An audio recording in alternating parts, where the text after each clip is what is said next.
Eh bien salut à tous, c'est Kazatsu. Aujourd'hui on se retrouve pour une nouvelle vidéo, mon premier épisode de Naruto Story, qui consiste en fait à illustrer l'histoire d'un ninja de Love Naruto qui est trop peu connu à mon goût.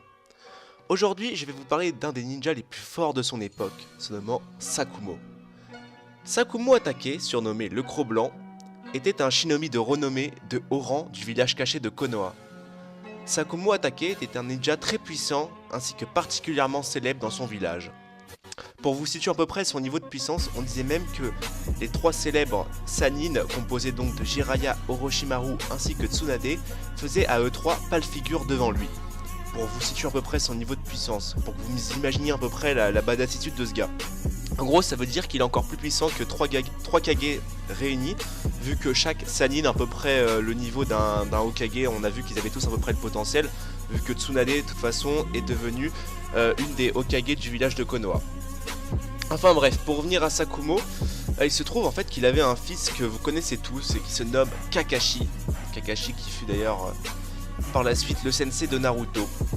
Donc pour revenir dessus, Kakashi en fait il idolâtrait vraiment son père, de sorte qu'il se mit comme défi de devenir ninja encore plus puissant que son père. Durant la guerre, la grande guerre ninja, Sakumo tua les parents de Sasori, un des ninjas qui fut ensuite enrôlé dans l'Akatsuki. Et au passage donc il s'attira la haine de Shio, je sais pas si vous vous rappelez d'elle, ainsi que de tout le pays du sable.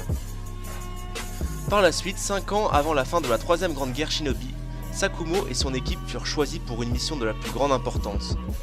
Lorsque la vie de ses coéquipiers de son équipe se trouva en danger, il décida dans un élan de bonne volonté et d'humanité d'abandonner la mission pour que personne ne meure. A son retour au village, les gens le dénigrèrent, même ses coéquipiers qu'il avait sauvés finirent par le juger pour ses actes. Petit à petit, tout le monde l'abandonna. Déshonoré, Sakumo sombra dans une profonde dépression, considérablement affaibli et fatigué. Il finit par se donner la mort. Son fils, Kakashi, se conduit dès lors comme dans le strict respect des lois ninja dues au traumatisme de la perte de son père. Ce fut donc l'histoire d'un des plus grands ninjas de Konoha, totalement inconnu du grand public, qui n'hésita pas à faire passer son humanité avant sa propre mission, quitte à en payer le prix par ses propres camarades qu'il avait côtoyés. Voilà, j'espère que ma première vidéo vous aura plu, vous inquiétez pas, je risque de refaire pas mal de vidéos justement sur donc ce type de concept, c'est-à-dire justement les Naruto Story, donc je risque de faire sur plein de personnages que j'adore et que je pense qu'ils ne sont pas assez justement représentés dans Love Naruto.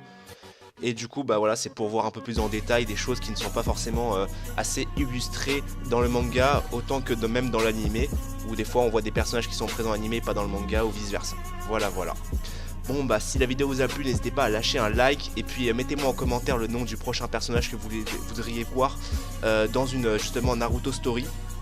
Je précise juste que ça va être un personnage qui n'est pas trop connu, justement parce que sinon ça ne sert à rien. Je vais pas faire un Naruto Story sur par exemple Itachi ou Kakashi, ça sert à rien, c'est des mecs super connus, ou même Naruto, c'est totalement illogique, tout le monde connaît déjà les histoires. Je trouve que justement c'est plus sympa de voir des vidéos sur des personnages vraiment très peu connus du grand public.